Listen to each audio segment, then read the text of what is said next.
Sallallahu ala Muhammad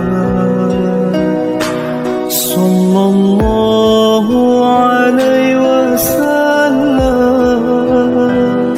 Assalamualaikum warahmatullahi wabarakatuh. Segala puji hanya milik Allahu Robbi, Zat yang Maha Ghafur, Zat yang Maha Syukur, yang telah memberikan beribu-ribu nikmat yang tidak terukur. Sholawat serta salam kita sanjungkan kepada baginda Nabi Muhammad Shallallahu Alaihi Wasallam yang telah membawa kita dari zaman kegelapan menuju zaman yang terang benderang dengan cahaya Islam.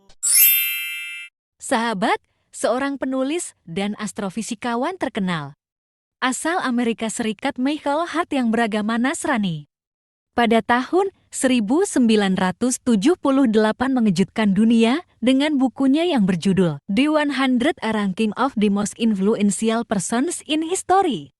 Buku ini membahas 100 orang yang dianggap sebagai orang yang paling berpengaruh sepanjang sejarah umat manusia. Yang paling mengejutkan pembaca dalam buku ini adalah Hart menempatkan Nabi Muhammad pada urutan pertama, mengalahkan semua pembawa agama, ilmuwan, dan pemimpin manapun di dunia. Menurut Hart, Muhammad adalah satu-satunya orang yang dapat meraih keberhasilan luar biasa baik dalam hal spiritual maupun kemasyarakatan. Hart mencatat bahwa Muhammad mampu mengelola bangsa yang awalnya egoistis, barbar, terbelakang dan terpecah belah oleh sentimen kesukuan menjadi bangsa yang maju dalam bidang ekonomi, kebudayaan, dan kemiliteran, dan bahkan sanggup mengalahkan pasukan Romawi yang saat itu merupakan kekuatan militer terdepan di dunia. Riwayat kelahiran.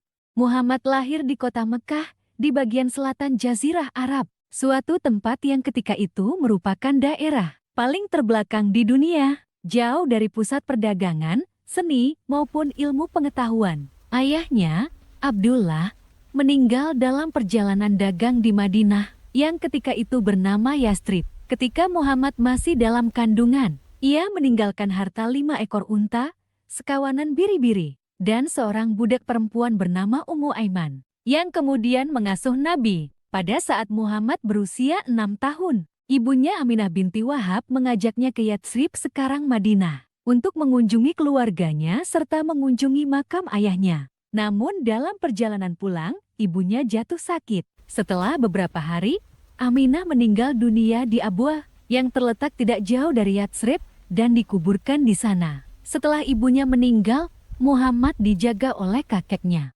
Abdul Muthalib. Setelah kakeknya meninggal, ia dijaga oleh pamannya, Abu Talib. Ketika inilah ia diminta menggembala kambing-kambingnya di sekitar Mekah dan kerap juga menemani pamannya dalam urusan dagangnya ke negeri Syam, Suriah, Lebanon, dan Palestina. Hampir semua ahli hadits dan sejarawan sepakat bahwa Muhammad lahir di bulan Rabiul Awal, kendati mereka berbeda pendapat tentang tanggalnya. Di kalangan Syiah, meyakini bahwa ia lahir pada hari Jumat, 17 Rabiul Awal. Sedangkan kalangan Sunni percaya bahwa ia lahir pada hari Senin, 12 Rabiul Awal, 2 Agustus 570 Masehi.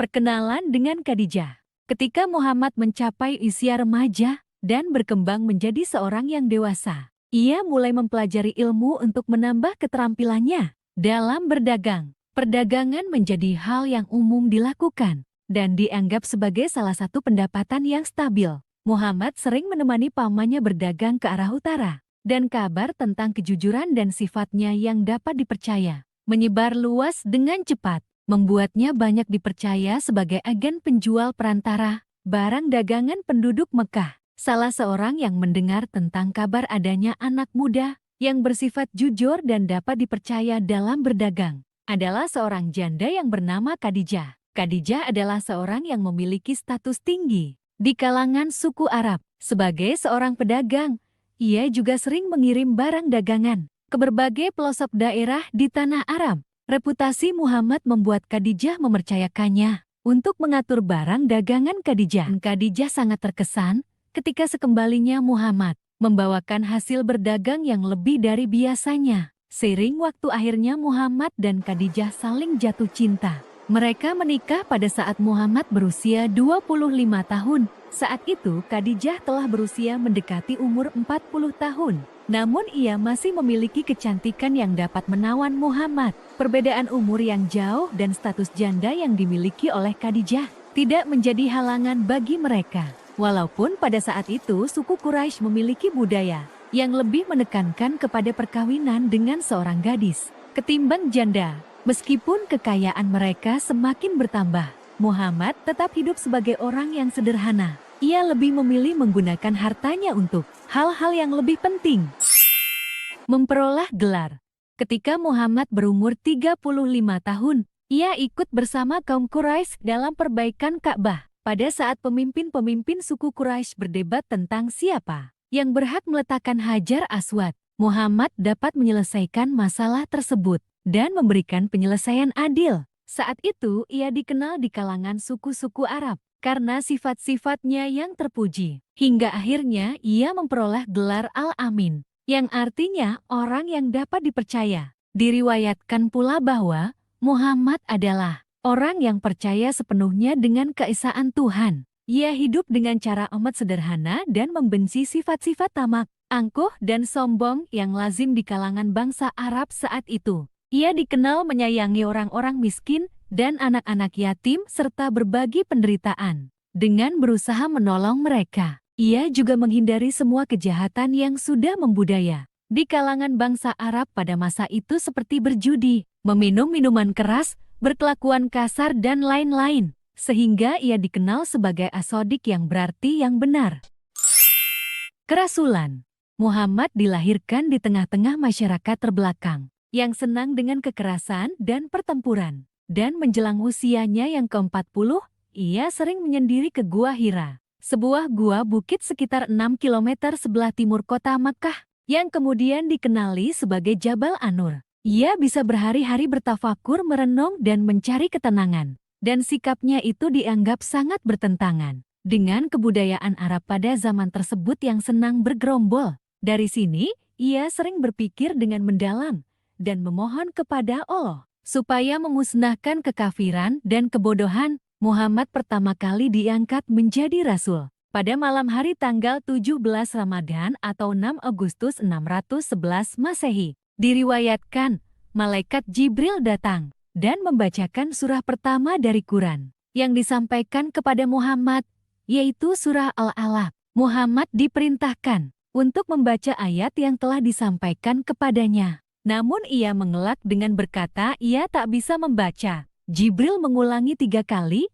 meminta agar Muhammad membaca. Tetapi jawabannya tetap sama. Kemudian Jibril berkata, bacalah dengan menyebut nama Tuhanmu, yang menciptakan manusia dari segumpal darah. Bacalah dengan nama Tuhanmu yang Maha Pemurah, yang mengajar manusia dengan perantaraan menulis, membaca. Dia mengajarkan kepada manusia apa yang tidak diketahuinya. Quran Surat Al-Alaq ayat 1-5.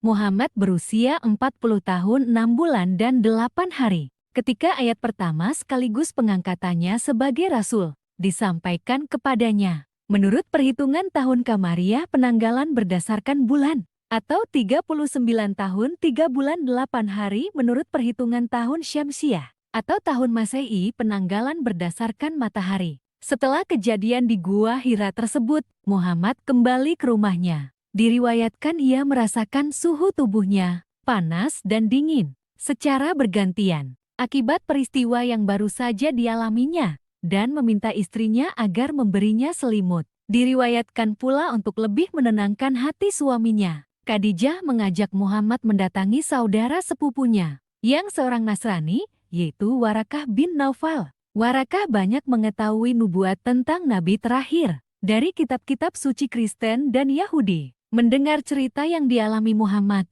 Warakah pun berkata bahwa ia telah dipilih oleh Tuhan menjadi seorang nabi. Kemudian Warakah menyebutkan bahwa Anamus al-Akbar malaikat Jibril telah datang kepadanya. Kaumnya akan mengatakan bahwa ia seorang penipu. Mereka akan memusuhi dan melawannya. Muhammad menerima ayat-ayat Quran secara berangsur-angsur. Dalam jangka waktu 23 tahun, ayat-ayat tersebut diturunkan berdasarkan kejadian faktual yang sedang terjadi. Sehingga hampir setiap ayat Quran turun, disertai oleh asbabun nuzul, sebab atau kejadian yang mendasari penurunan ayat. Ayat-ayat yang turun sejauh itu dikumpulkan sebagai kompilasi, bernama Al-Mushaf yang juga dinamakan Al-Quran Bacaan. Sebagian ayat Quran mempunyai tafsir atau pengertian yang izhar jelas, terutama ayat-ayat mengenai hukum Islam, hukum perdagangan, hukum pernikahan dan landasan peraturan yang ditetapkan oleh Islam dalam aspek lain.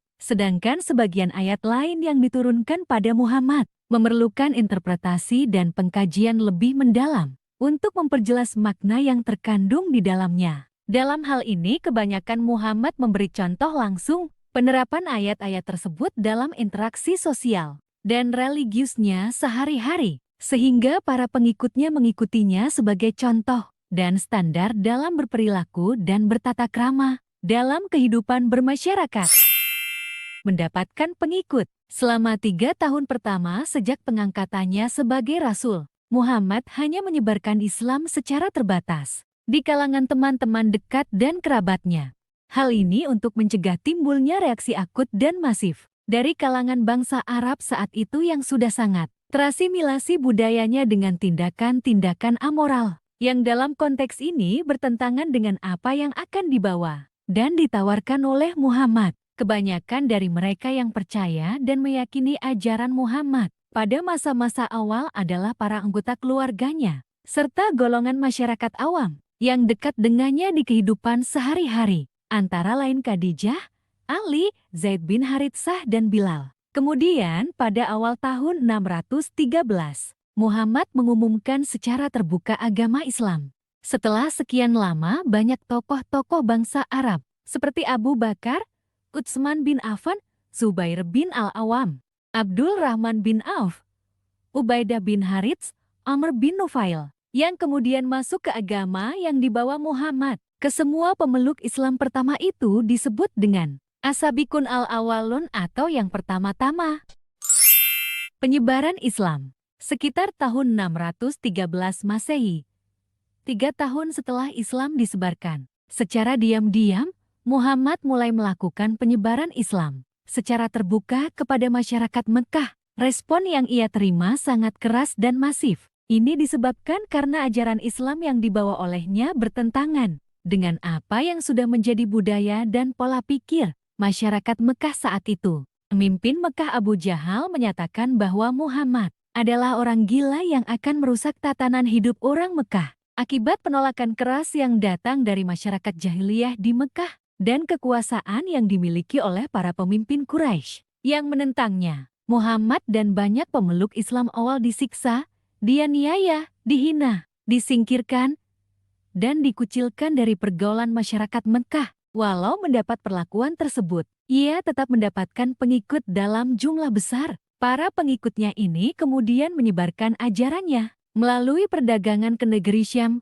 Persia, dan kawasan Jazirah Arab. Setelah itu, banyak orang yang penasaran dan tertarik kemudian datang ke Mekah dan Madinah untuk mendengar langsung dari Muhammad. Penampilan dan kepribadiannya yang sudah terkenal baik memudahkannya untuk mendapat simpati dan dukungan dalam jumlah yang lebih besar. Hal ini menjadi semakin mudah ketika Umar bin Khattab dan sejumlah besar tokoh petinggi suku Quraisy lainnya memutuskan untuk memeluk ajaran Islam. Meskipun banyak juga yang menjadi antipati mengingat saat itu sentimen kesukuan sangat besar di Mekah dan Madinah. Tercatat pula Muhammad mendapatkan banyak pengikut dari negeri Farsi sekarang Iran. Salah satu yang tercatat adalah Salman Al-Farisi, seorang ilmuwan asal Persia yang kemudian menjadi sahabat Muhammad. Penyiksaan yang dialami hampir seluruh pemeluk Islam selama periode ini mendorong lahirnya gagasan untuk berhijrah, pindah ke Habsyah sekarang Ethiopia. Niges atau Raja Habsyah memperbolehkan orang-orang Islam berhijrah ke negaranya dan melindungi mereka dari tekanan penguasa di Mekah. Muhammad sendiri pada tahun 622 Hijrah ke Yatsrib, kota yang berjarak sekitar 200 mil 320 km di sebelah utara Mekah. Hijrah ke Madinah. Masyarakat Arab dari berbagai suku setiap tahunnya datang ke Mekah untuk berziarah ke Bait Allah atau Ka'bah. Mereka menjalankan berbagai tradisi keagamaan Dalam kunjungan tersebut, Muhammad melihat ini sebagai peluang untuk menyebarluaskan ajaran Islam. Di antara mereka yang tertarik dengan ajarannya, ialah sekumpulan orang dari Yatsrib. Mereka menemui Muhammad dan beberapa orang yang telah terlebih dahulu memeluk Islam di Mekah di suatu tempat bernama Akabah, secara sembunyi-sembunyi. Setelah menganut Islam, mereka lalu bersumpah untuk melindungi para pemeluk Islam dan Muhammad dari kekejaman penduduk Mekah. Tahun berikutnya, sekumpulan masyarakat Islam dari Yatsrib datang lagi ke Mekah.